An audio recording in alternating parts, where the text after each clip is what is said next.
Good morning అండి. నేను doctor Syed Abdul Aleem, pulmonologist అండి, కేర్ హాస్పిటల్ ముషీరాబాద్లో. అంటే ఊపిరితిత్తులకు సంబంధించిన వ్యాధుల గురించి చూస్తానండి. ఈరోజు ఆస్తమా గురించి చెప్పదలుచుకోవాలనుకుంటున్నాను. ఆస్తమా అనేది వెరీ కామన్ డిజార్డర్ అండి నౌ ఎ డేస్. ఇంతకుముందు నుంచి కంపేర్ చేస్తే ఇప్పుడు చాలా దీని ప్రివాలెన్స్ కానీ ఇన్సిడెన్స్ చెప్పుకోవచ్చు, ఇవి చాలా వరకు ఎన్నో రేట్లు పెరిగింది. దానికి కారణాలు specially modernization or urbanization. As we are developing as a nation, so దానివల్ల అర్బనైజేషన్ మోడర్నైజేషన్ ఎక్కువ ఉండడం వల్ల లాట్ ఆఫ్ ఇండస్ట్రీస్ వస్తున్నాయి. దానివల్ల పొల్యూషన్ ఎక్స్పోజర్ ఎక్కువ ఉంటుంది, specially చైల్డ్హుడ్లో are even in utero, అంటే ఈవెన్ ప్రెగ్నెన్సీ అప్పుడే ఈ పొల్యూషన్కి ఎక్స్పోజ్ అవ్వడం, ఆర్ కొన్ని టొబాకో ఎక్స్పోజర్ అవ్వడం, అంటే ప్యాసివ్ స్మోకింగ్ కానీ ఈవెన్ మదర్స్లో యాక్టివ్ స్మోకింగ్. సో ఇది కూడా వన్ ఆఫ్ ది రీజన్స్. అంటే ఇంతకుముందు నుంచి కంపేర్ చేస్తే ఫీమేల్స్లో ఇప్పుడు స్మోకింగ్ అనేది ఎక్కువ పెరిగిందండి. As well as modernisation urbanisation వల్ల లాట్ ఆఫ్ ఇండస్ట్రీస్ వస్తున్నాయి, దానివల్ల పొల్యూషన్ ఎక్స్పోజర్. అండ్ రెండవది, ఇంతకుముందు మనం కల్చర్ అనేది ఇండిపెండెంట్ హౌసెస్ ఉండే, సో అప్పుడు పిల్లలు వచ్చేసి బయట ఆడుకోవడం అర్లీ చైల్డ్హుడ్లో, దానివల్ల ఎక్కువ అంటే సెన్సిటివిటీ అనేది ఉండకపోయేది. సో ఇప్పుడు ఈ మోడర్నైజేషన్ వల్ల అపార్ట్మెంట్ కల్చర్ ఉంది, అపార్ట్మెంట్ కల్చర్ వల్ల వాళ్ళు కన్ఫైన్డ్ స్పేసెస్లో ఉంటున్నారు. They are not expose to lot of infection in childhood. So దానివల్ల వాళ్ళ ఇమ్యూనిటీ అనేది డెవలప్ అవ్వట్లేదు సరిగా, ఇంప్రూవ్ అవ్వట్లేదు. సో దానివల్ల వాళ్ళు సెన్సిటివ్గా మారుతున్నారు. సో బేసికలీ ఆస్తమా అంటే ఇంకో విధంగా చెప్పాలంటే sensitive airways or over reactive airways అండి. అంటే వెన్ కొన్ని డస్ట్ ఆర్ కొన్ని అలర్జెన్స్ కానీ ఆర్ కొన్ని ట్రిగ్గరింగ్ ఫ్యాక్టర్స్కి ఎక్స్పోజ్ అయినప్పుడు ఈ ఆస్తమా అటాక్స్ అనేది వస్తాయండి. సో ఈ ఆస్తమా ఇన్సిడెన్స్ ఇది వంశపారపరంగా వస్తుందండి. అంటే ఇన్ యూట్రో ఎక్స్పోజర్, స్మోక్కి, టొబాకో ఆర్ ఎనీథింగ్. సో అట్లా అయినప్పుడు ఇది ఎక్కువ ట్రిగ్గర్ అవుతుందండి. సో సిమ్టమ్స్ వచ్చేసి బ్రీతింగ్ డిఫికల్టీ, ఆయాసం అనేది చెప్పడం, అండ్ దెన్ చెస్ట్ టైట్నెస్, ఛాతీ బిగుత, దగ్గు, అండ్ పిల్లికూతలు అంటారు, వీజింగ్. సో ఇవి 4 ఆస్తమా రిలేటెడ్ సిమ్టమ్ అండి. సో ఈ ఆస్తమా సిమ్టమ్స్ ఉన్నప్పుడు సో ఫస్ట్ అంటే మనం తెలుసుకోవాలి ఏంటి అంటే ట్రిగ్గరింగ్ ఫ్యాక్టర్స్ ఏమున్నాయి, అలర్జెన్స్ ఏమున్నాయి. కామన్గా అలర్జెన్స్ వచ్చేసి pollution exposure, tobacco smoke exposure అనేది, ఆర్ డస్ట్ ఎక్స్పోజర్, ఆర్ వాతావరణం చల్లగా ఉంటే కోల్డ్ ఎయిర్ ఎక్స్పోజర్ అండి.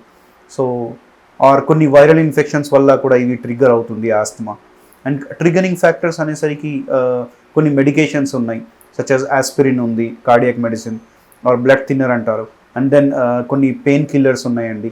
ఆర్ ఈవెన్ ఇమోషనల్ అయినప్పుడు, అంటే సడన్గా ఇమోషనల్ అయ్యి క్రై కానీ లాఫ్టర్ కానీ, దీనివల్ల కూడా ఆస్తమా అటాక్స్ వస్తాయండి. సో ఎవ్రీ అటాక్లో కొంతవరకు లంగ్ ఫంక్షన్ డిక్లైన్ అవుతుంది. సో మన టార్గెట్ ఓన్లీ సిమ్టమాటిక్ రిలీఫ్ కాకుండా మన ఫర్దర్ లంగ్ ఫంక్షన్ డిక్లైన్ని కూడా ఆపాలండి. సో దాని గురించి ఇన్హేలర్స్ వాడాల్సింది వస్తుంది. ఇన్హేలర్స్లో స్టీరాయిడ్ ఇస్తాం. So inhaled steroid always safe, and ఇన్హేలర్స్కి ఏది అలవాటు పడ్డం అనేది జస్ట్ ఒక మిత్ అండి. సో ఇన్హేలర్స్ రెగ్యులర్ తీసుకోవాలి, అలర్జన్ అవాయిడెన్స్ ఉండాలి. So that is the main thing for prevention. And ఊపిరితిత్తులు మనం అసెస్ చేయాలి, సచ్ యాజ్ ఆస్తమా డయాగ్నోస్ చేయాలి. అంటే స్ట్రక్చరల్ డ్యామేజ్ ఏమన్నా ఉందా చూసుకోవాలి, అంటే సిటీ స్కాన్ కానీ ఆర్ బేసిక్ ఎక్స్రే కానీ. సో అందులో మనం లంగ్ ఎలా ఉంది, స్ట్రక్చరలీ ఎలా ఉంది. సో క్రానిక్ ఆస్తమా వల్ల, రికరెంట్ ఇన్ఫెక్షన్ వల్ల లంగ్స్లో ఏమైనా హోల్స్ ఉన్నాయా, ఆర్ క్రానిక్ ఆస్తమా వల్ల లంగ్స్లో ఏమైనా బబుల్ ఫార్మేషన్ కైండ్, ఎంఫైసీమా అంటారు, స్పెషల్లీ స్మోకర్స్లో ఉంటుంది. సో అది తెలుసుకోవాలి. ఎవరైనా ఇన్ఫెక్టివ్ ప్రాసెస్ ఉందా, నిమోనియా ఉందా, ఇవన్నీ తెలుసుకోవాలి అంటే సిటీ స్కాన్ అండి మెయిన్. హై రెజల్యూషన్ కానీ ఆర్ లో డోస్ సిటీ కానీ ఆర్ సింపుల్ బేసిక్ సిటీ ఇది అవసరం పడుతుందండి. స్ట్రక్చరల్లీ చూడాలి అంటే. ఫంక్షనల్లీ అసెస్ చేయాలి అంటే పల్మనరీ ఫంక్షన్ టెస్ట్ అంటారు. అంటే లంగ్స్ ఎట్లా పని చేస్తున్నాయి, అందులో మషీన్లో ఊదితే లంగ్ కెపాసిటీ ఎంత ఉంది, మళ్ళీ ఇన్హేలర్ ఇచ్చి ఎంతవరకు ఇంప్రూవ్మెంట్ ఉంది. సో ఆస్తమాలో కొంతవరకు అంటే అరౌండ్ మోర్ దెన్ 12% ఇంప్రూవ్మెంట్ ఉంది అనుకోండి, సో ఆస్తమాని డయాగ్నోస్ చేస్తారు. లంగ్ ఫంక్షన్ స్పైరోమెట్రీ ఒకటి అండి, డిఎల్సిఓ అని ఒకటి ఉంటుంది, 6 minute walk test. So multiple lung function test ఉన్నాయండి. ఆర్టీరియల్ బ్లడ్ గ్యాసెస్ వల్ల కూడా మనం lung functional status of the లంగ్ని అసెస్ చేసుకోవచ్చు అండి. సో ఇలా ఇంకా ఫర్దర్ లంగ్ మనం ఎట్లా జాగ్రత్త చూసుకోవాలి అంటే రికరెంట్ ఇన్ఫెక్షన్స్ని మనం అవాయిడ్ చేయాలి.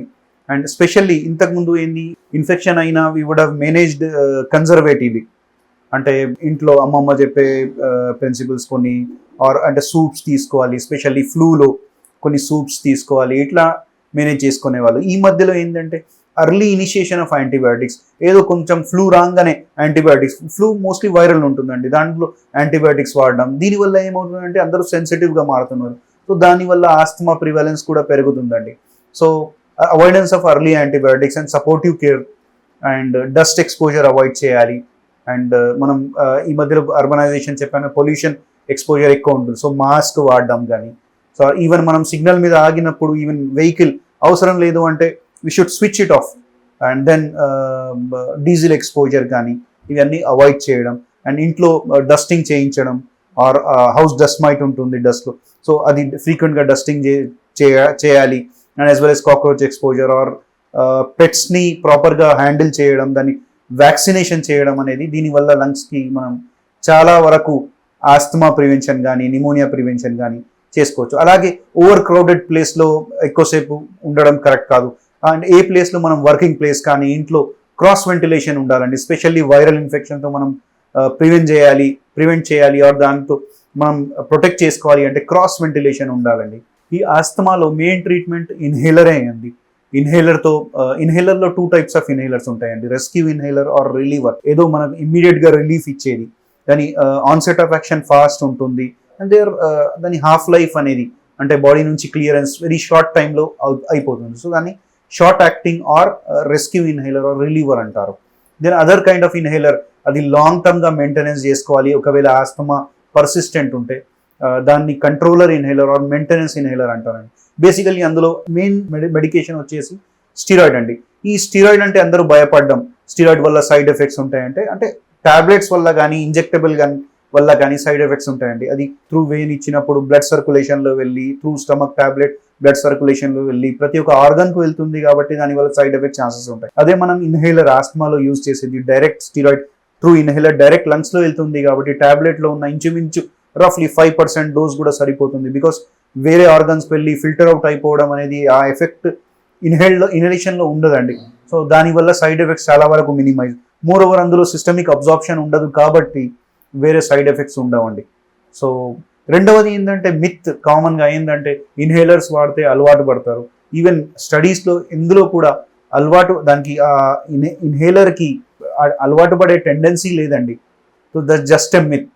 ఇన్హేలర్ ఒకవేళ వాడకపోతే ఆస్తమా పర్సిస్టెంట్ ఉంది, ఇన్హేలర్ వాడలేదు, సో దానివల్ల ఫ్రీక్వెంట్ అటాక్స్ రావడం వల్ల లంగ్ ఫంక్షన్ ఫర్దర్ డిక్లైన్ అవ్వడం వల్ల అప్పుడు మనకి ఈవెన్ ఇంజెక్టబుల్ కానీ టాబ్లెట్ స్టీరాయిడ్ కూడా అవసరం పడవచ్చు. సో అప్పుడు దానివల్ల సైడ్ ఎఫెక్ట్స్ ఉండొచ్చు. సో అవి అవాయిడ్ చేయాలి అంటే పర్సిస్టెంట్ ఆస్తమా ఉంటే ఇన్హేలర్ రెగ్యులర్గా వాడడం కరెక్ట్ అండి. Thank you. సో ఈ వింటర్ సీజన్లో కామన్గా మనం చూసేది ఫ్లూ చాలా కామన్ అండి. వైరల్ ఫ్లూ కానీ ఆస్తమా అటాక్స్ కానీ ఆర్ స్మోకర్స్ ఆస్తమా, సిఓపిడి అంటారు.